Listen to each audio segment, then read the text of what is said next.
Abonnez-vous sur notre chaîne YouTube Kadhafi Moumoudi pour ne rien manquer.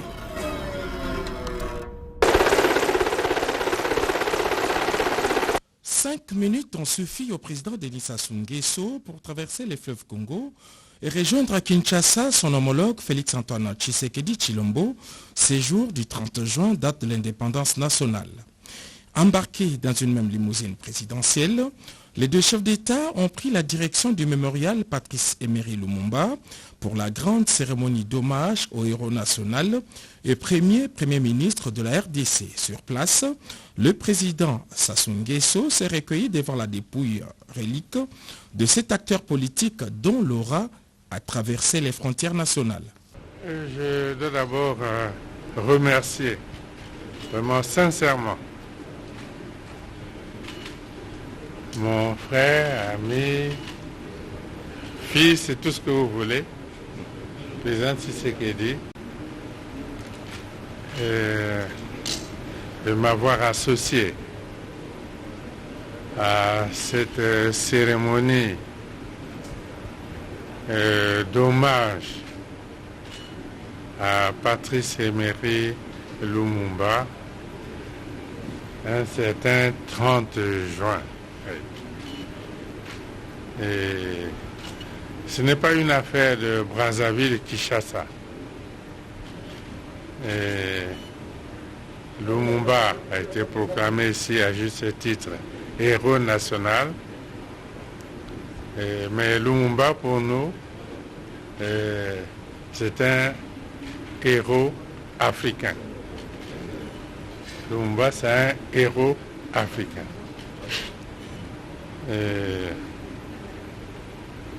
Pour nous qui nous réclamons du panafricanisme, ce jour est un jour mémorable, historique,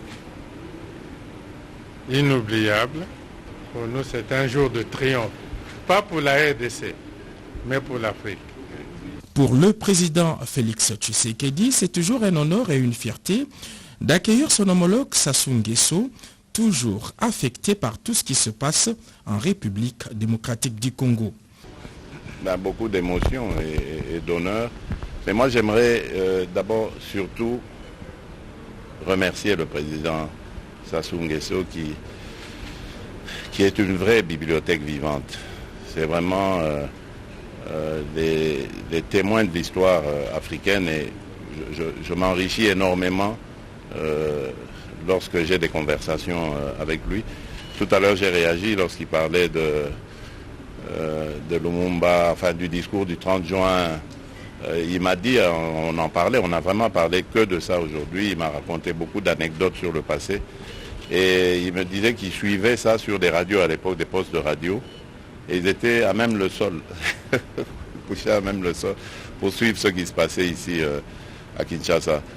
Et me savoir aujourd'hui faisant partie de cette histoire, enfin du prolongement de cette histoire, mais c'est un grand honneur. Moi je remercie Dieu, le maître des temps et des circonstances, qui a permis que je joue aussi ma partition. Mais vraiment, en toute modestie, je n'ai tout l'honneur et surtout pour la famille. Il faudrait vraiment leur rendre hommage. Parce que ce sont eux qui ont déclenché en fait ce processus. Merci aussi à la Belgique qui a entériné, qui a joué aussi le jeu. Moi, je n'ai fait qu'être une sorte de maillon entre la famille et l'État belge. Donc je me suis retrouvé, on va dire, au bon moment, au bon endroit. Seul chef d'État étranger présent à Kinshasa ce jeudi, Denis Sassou Nguesso a regagné Brazzaville en milieu d'après-midi.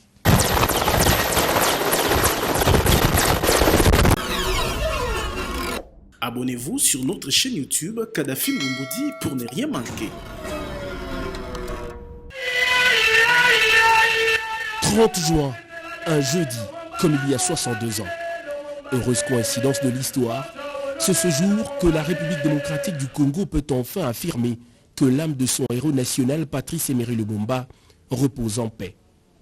C'est au pied du mythique monument de l'échangeur à Kinshasa que le premier ministre de la RDC a reçu ses derniers hommages. Des honneurs internationaux voulus historiques, dignes d'un leader dont l'aura dépasse les frontières continentales. Héliporté depuis Brazzaville, le président de la République voisine du Congo a rejoint Kinshasa dans la matinée pour prendre part à ses obsèques. Plusieurs autres pays étaient également représentés, à l'exemple de l'Afrique du Sud, la Guinée équatoriale, la Côte d'Ivoire, le Sénégal ou encore la Belgique. Félix-Antoine Tshisekedi Tshilombo et Denis Sassou Nguesso ont aux côtés de l'Assemblée représentant plusieurs catégories de personnes accueilli la dépouille de Lumumba. Les 3 derniers premiers ministres du pays ont accompagné le premier de leur lignée au lieu des hommages. La prière écuménique a inspiré les petits-enfants Lumumba qui, au-delà de remerciements adressés au président de la République pour sa volonté politique à ramener Lumumba chez lui, ont mesuré la grandeur de la tâche léguée aux générations actuelles et futures par le héros.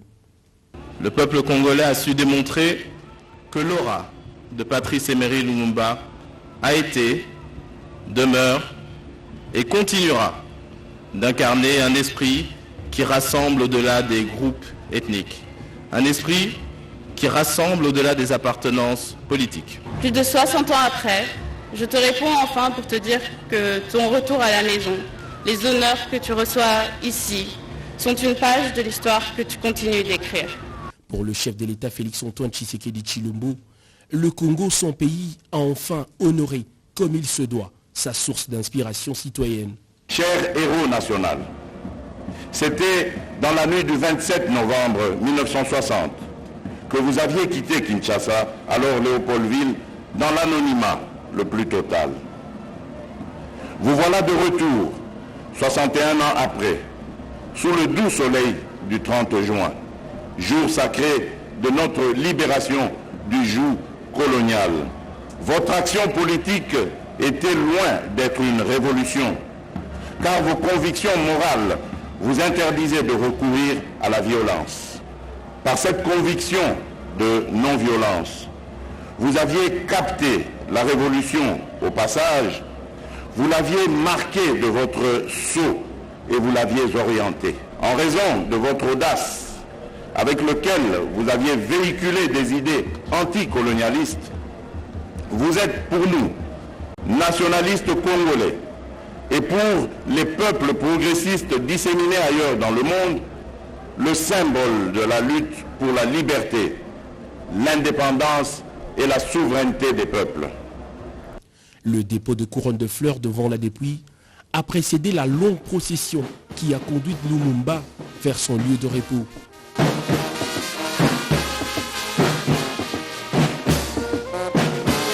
Par le premier de l'heure, les 2 Congos voisins comme l'Afrique ont honoré Lumumba Patrice Emery qui a été inhumé dans la stricte intimité familiale. Le charme d'un voyage, c'est le retour, dit-on. Lumumba, tragiquement arraché à l'amour de ses compatriotes avec une âme conservée très longtemps hors de son territoire. Et finalement, de retour chez lui, il a fallu donc une volonté politique très engagée pour que la République démocratique du Congo retrouve l'âme de son fils, son héros.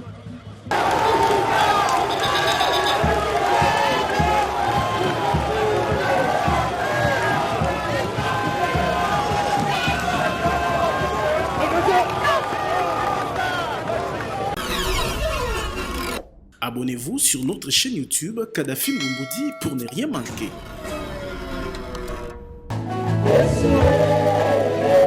L'un des moments forts des cérémonies commémoratives du 72e anniversaire de l'indépendance de la République démocratique du Congo, ce jeudi 30 juin 2022, aura été le culte œcuménique d'action de grâce organisé au chapiteau de la Cité de l'Union africaine. Après avoir marqué de sa présence la cérémonie d'inhumation du héros de l'indépendance Patrice Emery Lumumba à la place de l'échangeur Alimété, le président de la République Félix Antoine Tshisekedi Tshilombo est venu en compagnie de son épouse, la première dame Denise Nyakero Tshisekedi, se joindre aux hommes de Dieu présents dans la salle représentant des confessions religieuses de Kinshasa, de l'intérieur du pays, d'Afrique du Sud et de l'Europe. Cette rencontre intervenant après la grande journée de prière organisée le 25 juin dernier au stade de Martyrs, ces hommes de Dieu ont rendu grâce à l'Éternel, réitéré leur soutien aux forces armées de la RDC confrontées à l'agression du pays dans l'est du territoire national et promis d'accompagner dans leurs prières les efforts qu'elles ne cessent de fournir le président de la République, garant de la nation, pour restaurer la paix durable et la stabilité dans l'est de la RDC. Dans leurs interventions, le pasteur Sita Louemba et l'évêque Jacques Kangoudia ont salué l'avènement du chef de l'État à la magistrature suprême et loué sa décision prise le 23 juin 2019 de dédier la RDC entre les mains de l'Éternel Dieu. Une véritable indépendance spirituelle du pays, a souligné l'évêque Kangoudia. La cérémonie a été ponctuée de prières et de louanges.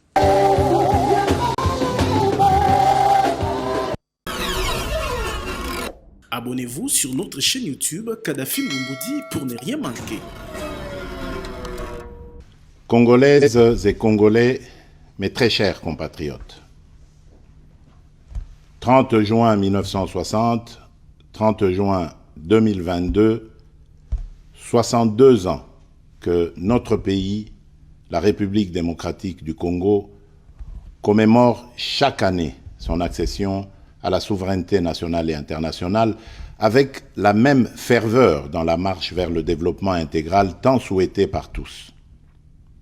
Le 30 juin 1960, cette date illustre, gravée de façon indélébile dans nos cœurs, est l'aboutissement de longues années de lutte sans relâche. Loin d'être un simple rituel, elle marque le couronnement historique des efforts inlassables de nos pères fondateurs, parmi lesquels Joseph Kasavubu et Patrice Emery Lumumba, dont la lutte que nous sommes appelés à pérenniser visait notre liberté et notre responsabilisation collective à prendre en charge notre propre destin, comme l'exprime si bien notre hymne national. Il s'agit d'un appel, un engagement pour chacun de nous à travailler pour rendre effective notre profonde aspiration à l'émancipation, à plus de démocratie et au progrès social en tant que peuple. Mes très chers compatriotes, le contexte dans lequel nous célébrons aujourd'hui cette date mémorable est particulier à bien d'égards. La restitution des reliques de notre Premier ministre et héros national, j'ai cité Patrice Emery Lumumba, longtemps réclamé par notre peuple, permet de lui rendre un hommage mérité à travers des obsèques dignes de son rang, un deuil conforme à nos coutumes et traditions et de nous réconcilier ainsi avec l'histoire. À ce propos, je me réjouis des regrets exprimés par le roi Philippe de Belgique le 8 juin 2022 sur l'esplanade du Palais du Peuple. En effet, avec des mots forts et profonds, il a dénoncé le régime colonial basé sur l'exploitation, le qualifiant de système pernicieux ayant honteusement terni l'histoire de la Belgique. Je me réjouis également des mots courageux prononcés le 20 juin dernier à Bruxelles par M. Alexander De Croo, Premier ministre, pour présenter les excuses officielles du gouvernement belge sur la manière dont son pays avait pesé sur la décision de mettre fin au jour de Patrice Emery Lumumba. Par ailleurs, pour compléter l'histoire glorieuse et héroïque des pères de notre indépendance, j'ai décidé, en date du 9 juin 2022, d'élever Joseph Okito et Maurice Mpolo, les deux compagnons d'infortune de Patrice Emery Lumumba, au grade de grands officiers dans l'Ordre national et héros nationaux Kabila Lumumba. Mes très chers compatriotes, parlant de notre coopération bilatérale, en dépit des écueils qui ont émaillé notre parcours, la restitution officielle à notre pays par la Belgique du masque Kakungu du peuple Soukou augure une nouvelle ère et marque la dimension éminemment culturelle de cette nouvelle étape de la coopération belgo-congolaise.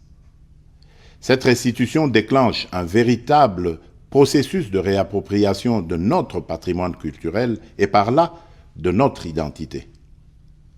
62 ans après, la Belgique et notre pays sont désormais déterminés à se tourner résolument vers l'avenir et à écrire un nouveau chapitre de leur histoire afin de transmettre à la nouvelle génération une mémoire collective pacifiée.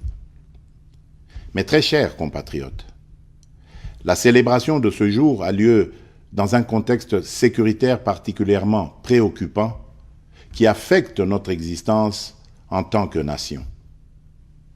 Comme nous le savons, notre pays fait face à une énième agression de la part du Rwanda qui agit sous couvert du mouvement terroriste M23 et ce, en violation de tous les accords et traités internationaux.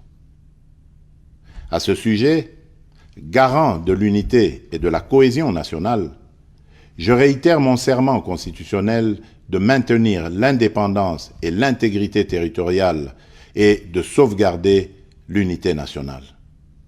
Je rassure le peuple congolais, dans toute sa diversité, que je ne ménagerai aucun effort pour que la paix et la sécurité soient rétablies et que les agresseurs soient repoussés hors de notre territoire.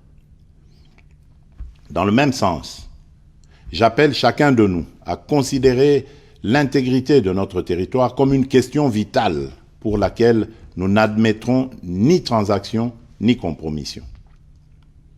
C'est ici le lieu de rappeler que notre option pour la paix et notre sens de relation de bon voisinage ne constituent pas une faiblesse. Les Congolais, peuple épris de paix et de justice, n'accepteront aucunement d'être agressés constamment. Pour imposer cette paix que nous appelons de tous nos vœux, nous userons de toutes les voies de droit nous reconnues pour que le peuple congolais vive définitivement dans la paix et la quiétude sur son sol. Mes très chers compatriotes, la paix et la sécurité nationale demeurent pour nous la priorité absolue. La République démocratique du Congo, notre pays, a déjà payé un lourd tribut, avec près de 10 millions de morts, ainsi que plusieurs millions d'autres personnes déplacées à la suite des atrocités commises par les forces d'agression, les forces négatives et les autres groupes terroristes étrangers, appuyés par des puissances extérieures. Pour mettre fin à cette situation, nous avons résolu d'orienter nos efforts vers le double front diplomatique et militaire. Sur le plan diplomatique, il est important de noter que tout au long de son cheminement, et grâce aux actions spécifiquement entreprises tant au niveau de l'Organisation des Nations Unies qu'à celui des organisations régionales dont il est membre, notre pays a pu obtenir un soutien diplomatique se traduisant notamment par la dénonciation et la condamnation des auteurs de l'agression dont la République démocratique du Congo est victime. Le processus de paix de Nairobi, initié par le président Uhuru Kenyatta, entamé le 21 avril 2022 et ayant conduit aux consultations constructives avec les groupes armés locaux, est le fruit d'une réflexion mûrie lors des conclaves des chefs d'État de la communauté d'Afrique de l'Est, à laquelle notre pays a adhéré récemment. Ces consultations s'inscrivent dans le cadre du volet politique de la mise en œuvre du communiqué du deuxième conclave des chefs d'État en vertu du traité d'établissement de la communauté d'Afrique de l'Est.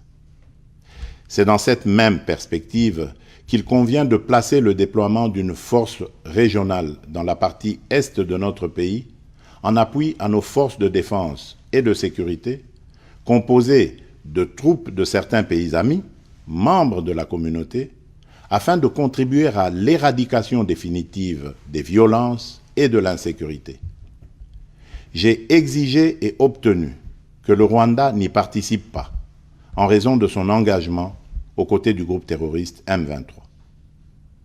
Dans le prolongement des efforts fournis pour le renforcement de l'autorité de l'État sur l'étendue de la République, j'ai mis en place le programme de désarmement, démobilisation, relèvement communautaire et stabilisation, PDDRCS en sigle, pour répondre aux attentes des milliers de combattants des groupes armés congolais ayant déposé les armes. Dans ce cadre, je réaffirme qu'aucun cahier de charges portant sur l'intégration automatique dans les forces de sécurité ou sur les demandes d'amnistie pour des crimes imprescriptibles ne sera acceptée. À ce sujet, j'en appelle à tous les autres groupes armés nationaux de s'engager sans retenue dans le processus de Nairobi et d'adhérer ainsi au programme des DRCS. Le gouvernement congolais, particulièrement au sujet de l'accord cadre d'Addis Abeba, au regard de différentes évaluations faites lors des réunions de haut niveau, a démontré sa volonté légendaire à travailler pour la paix et la sécurité collective dans la région en respectant ses engagements, ce qui n'est pas le cas pour d'autres. Mes très chers compatriotes, sur le plan militaire, l'état de siège que j'ai proclamé en application des dispositions pertinentes de notre Constitution et dont les résultats sont de plus en plus palpables au-delà des évaluations à venir, répond à l'impératif de paix et de sécurité évoqué plus haut. Il a permis de démasquer les véritables ennemis de notre pays. En effet, depuis sa proclamation, l'administration militaire des deux provinces a concouru non seulement à la neutralisation et à la reddition de plusieurs centaines d'éléments des groupes armés, mais également à la récupération des armes ainsi qu'au démantèlement de plusieurs réseaux de trafic illicite d'armes et de minerais. L'état de siège a rendu possible l'anéantissement des réseaux de ravitaillement de certains groupes armés et la récupération de nombreuses localités dans l'est du pays, autrefois sous contrôle de ces derniers. Mes très chers compatriotes, tout en m'inclinant devant la mémoire de nos combattants tombés au front, je salue avec force la bravoure des FARDC engagés dans cette guerre pour défendre jusqu'au bout l'unité et l'intégrité de notre territoire national, de même que l'implication appréciable de nos services de sécurité. Je tiens à les féliciter et à leur renouveler toute ma confiance. Aussi, tout en appréciant à sa juste valeur le soutien manifeste dont notre peuple fait preuve au quotidien à l'endroit de nos forces de défense et de sécurité, je lance un appel solennel à la mobilisation générale, quelles que soient nos divergences par ailleurs, en vue d'intensifier ce soutien populaire sans faille qui fait tant de bien au moral de nos combattants engagés au front. Mon appel s'adresse d'une manière toute particulière à notre jeunesse, que j'invite à s'enrôler massivement dans les FARDC et dans la police nationale. Mes très chers compatriotes, c'est dans le même contexte que j'enjoins le gouvernement de la République à renforcer les capacités logistiques et matérielles de nos forces de défense et de sécurité nécessaires pour soutenir leur montée en puissance.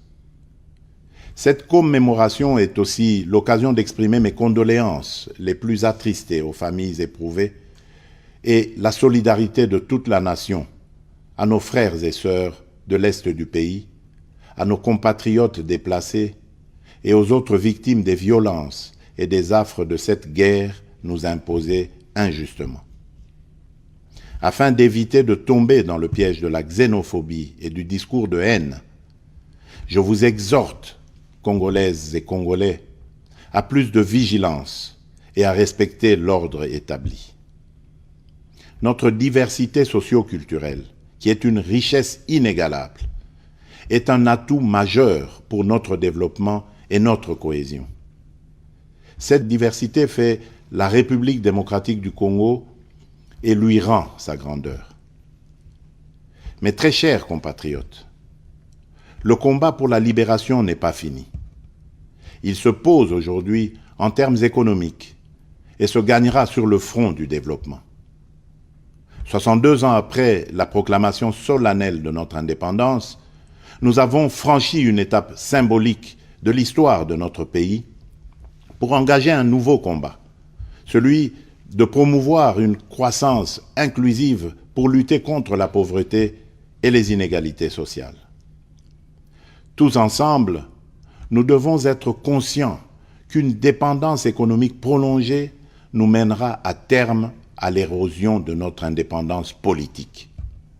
Ainsi, pour jeter les jalons de cette indépendance économique et du développement durable de notre pays, le gouvernement de la République démocratique du Congo a fourni des efforts qui ont permis l'amélioration de fondamentaux macroéconomiques et qui ont abouti notamment à l'augmentation significative des réserves de change, l'appui à la gratuité de l'enseignement primaire, l'amélioration des salaires de base de l'ordre de 30% en moyenne pour les fonctionnaires, les militaires et les policiers, l'amélioration du système de retraite des agents publics de l'État, ainsi que le financement du processus électoral.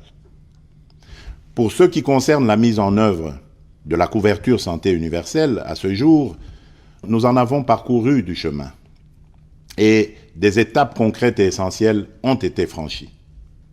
J'ai instruit le Premier ministre ainsi que tous les ministres concernés d'entreprendre sans délai la migration du système actuel octroyé de prise en charge médicale des fonctionnaires de carrière ainsi que des hauts fonctionnaires et assimilés vers le système contributif prévu par la couverture santé universelle. Dans les semaines qui viennent, le programme d'accès gratuit aux soins de santé pour la femme enceinte, les accouchements et les soins aux nouveau-nés sera effectif dans l'ensemble des zones de santé de Kinshasa. Ensuite, ce programme s'étendra progressivement aux autres provinces du pays. Sous mon impulsion, le pays s'est lancé dans un ambitieux programme de réformes économiques. Ces dernières se complètent sur le plan financier par une mobilisation importante des ressources, tant internes qu'externes, lesquelles ont diversifié les sources de nos revenus. Il en va de même des efforts consentis pour améliorer le climat des affaires, renforcer la lutte contre la corruption, le blanchiment des capitaux et le financement du terrorisme, tout ceci en vue d'attirer des investissements étrangers. Cependant, il reste encore des défis considérables à moyen et long terme. Mes très chers compatriotes, cette date mémorable du 30 juin nous interpelle tous à l'unité. Par-delà nos diversités de tous ordres, et au regard des menaces et autres velléités dont le pays est victime, ce 30 juin à la saveur si particulière est une date qui doit absolument nous rassembler, symboliser et galvaniser notre serment de vivre ensemble, unis par le sort et dans l'effort, serment que nous avons hérité de nos pères fondateurs et que nous devons, à notre tour, vertueusement transmettre aux générations futures.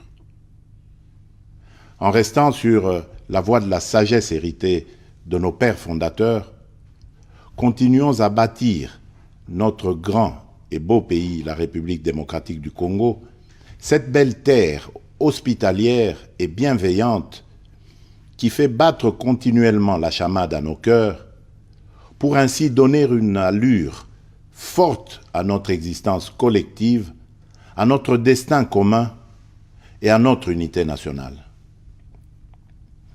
Bonne et heureuse fête de l'indépendance à toutes et à tous. Que vive le peuple congolais, que Dieu bénisse abondamment la République démocratique du Congo. Je vous remercie. Abonnez-vous sur notre chaîne YouTube Kadhafi Mboumoudi pour ne rien manquer.